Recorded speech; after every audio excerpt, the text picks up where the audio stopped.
You make my heart beat. You make my knees weak. You're the best part of me. Oh baby, you make my heart beat. Can you feel it? Can you feel it inside? Can you feel it? Can you feel it? 'Cause I can't deny our love if it's just right. It's like your hands, they were made for mine. Everything is too good to be true. I knew it when I first saw you. Sometimes I'm tongue-tied when I try to describe the love I never thought I'd find. Yeah, you've got me tongue-tied. All right, so how did Tom and I meet? We were at a gathering. We were at a party. Bible study. We met at a Bible study after second Mass. We went to morning Mass. We didn't make it to second Mass. I'm sorry. He walked into the party and had a Metallica shirt on, and me being a rock fan noticed it. He caught my eye pretty quickly, so I walked over him and I said, "Hey, Metallica!" But third Mass, we went to third Mass, and then after that I went to a Bible study, and she was there, and we talked about the Lord and Scripture. And then at that point, to my knowledge, he looked at his friend Kellen and said, "I'm gonna marry that girl." So it was pretty eventful first night, but I think it turned out pretty well. And that is how we met, 100%. So my first impression of Tom that night of the gathering, he walked in and he was in a Metallica shirt, which is my kind of music, but he was a little unlike my type. My first impression of Brooke is, you ever seen them cartoons with like the old wolf, and your like tongue falls out and the eyes go brrrr? That was it. He had long hair and glasses, looked a little nerdier than the type of person I was used to going for. And she said some words to me, and I told my friend, I'm gonna marry that girl, because she complimented my Metallica t-shirt. That was my first impression. And her pretty blue eyes.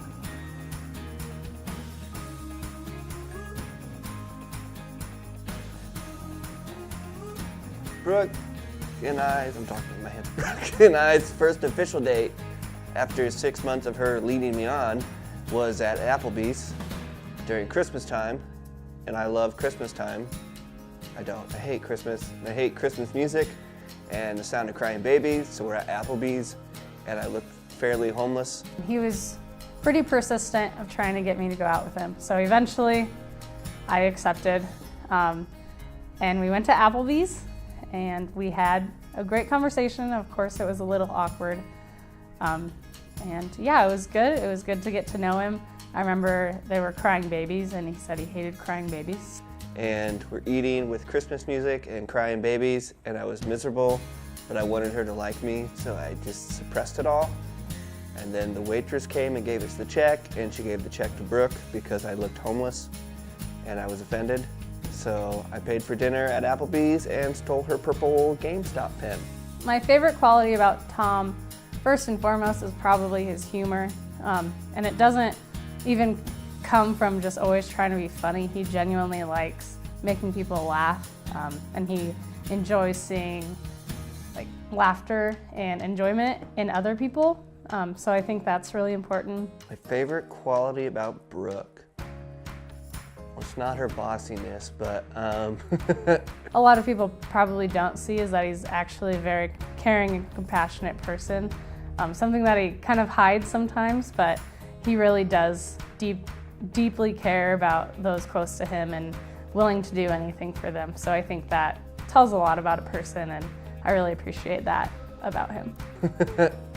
Her determination, probably. Her determination when she sets her mind to something, she does it. And she pushes people around her to be better too. That's pretty nice. Oh, I feel weird. Anyone else feel weird in here talking about this stuff?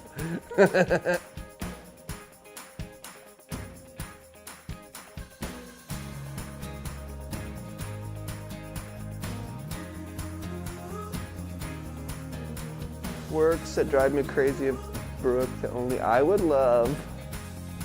Do we have time?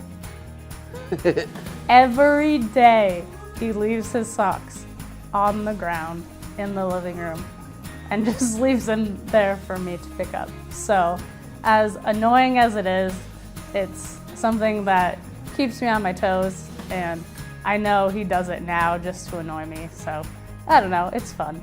Sometimes she overthinks things, like this video. It was hard to plan it because she overthought it.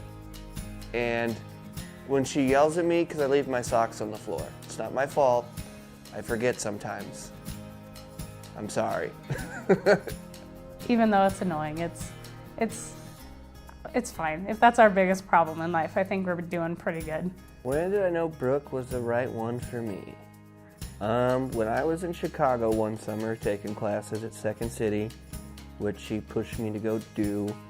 I was walking to the L and I had a really cool class and I was super excited. And like the one person I wanted to tell about it wasn't there. I had to tell her over the phone.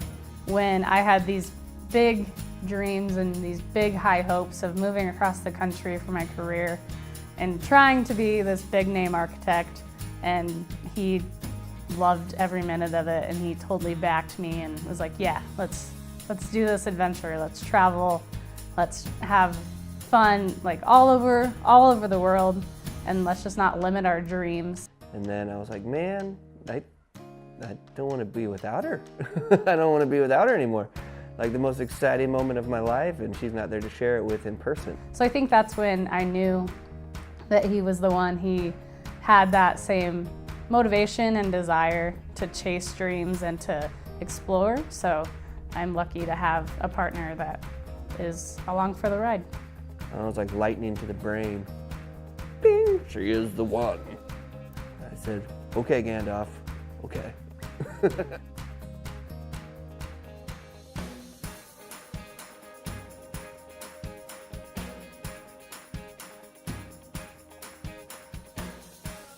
The engagement. Well, it was at that point in our relationship, I was starting to get a little antsy. We had been together for 6 years.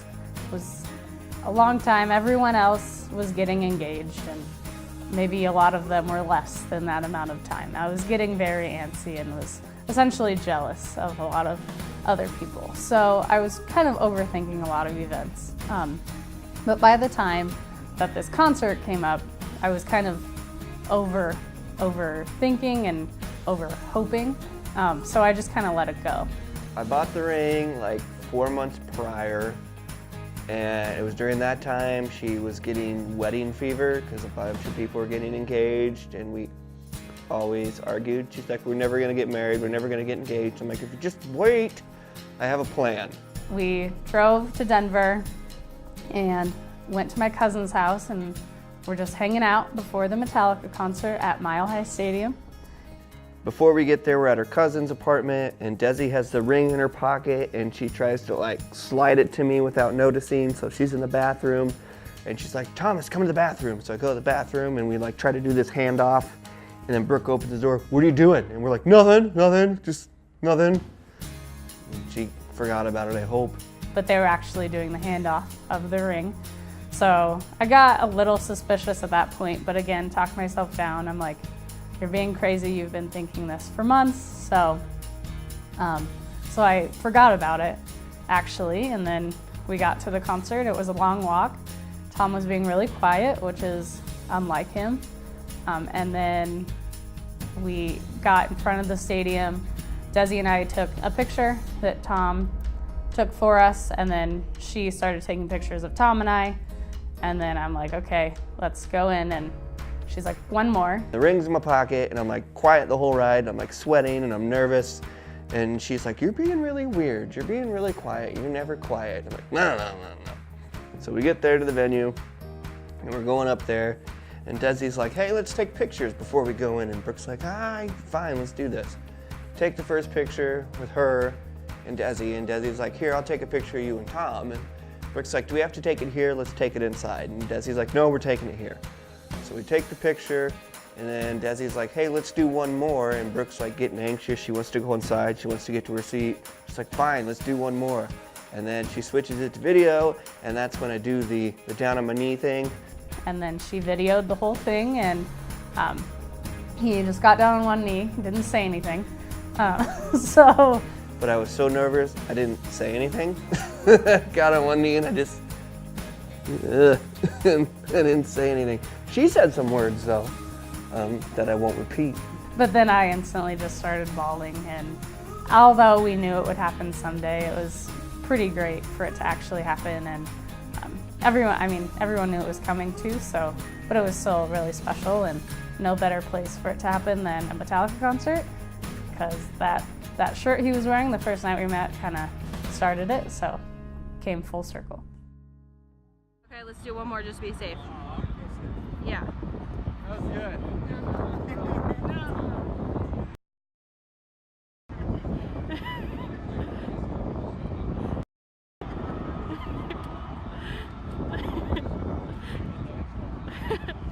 What do you think, Brooke? I would describe our relationship as honestly perfect and a really healthy relationship. Perfect. It's perfect. Yes, perfect. We balance each other out so perfectly. We give each other crap, we keep each other on our toes, but at the end of the day, we never really argue, because I think we just have that respect for each other and always communicate with each other. And yeah, I know he hates this phrase, but he literally is my best friend. And yeah, just am excited for our adventures together. Where do I see ourselves in 5 years? Living in a van down by the river. No, in Seattle. Hopefully her career's taken off and we're content and happy and just enjoying life and having lots of adventures.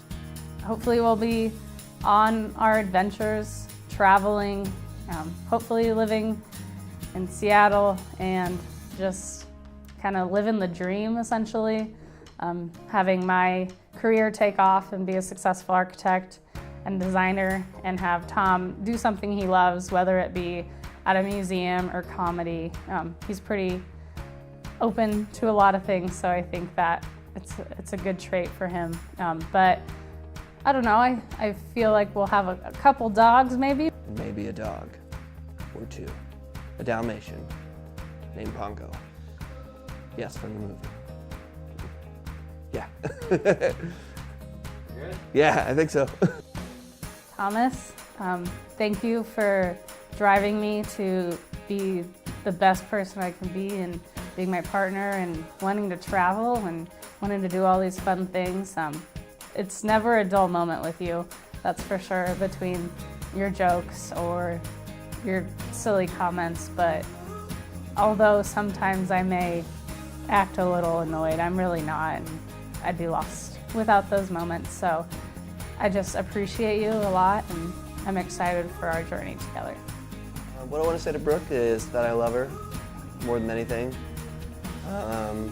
She's a great person, and she pushes me to be better. She sees my potential and pushes me to strive to meet it or exceed it. I love that she's determined, and when she sets her mind to something, she sets it and she crushes it. And she's just my best friend and who I want to hang out with for the rest of our lives. Yeah. All right, enough of this sappy crap. I love if it's just right. It's like your hands, they were made for mine. Everything is too good to be true. I knew it when I first saw you.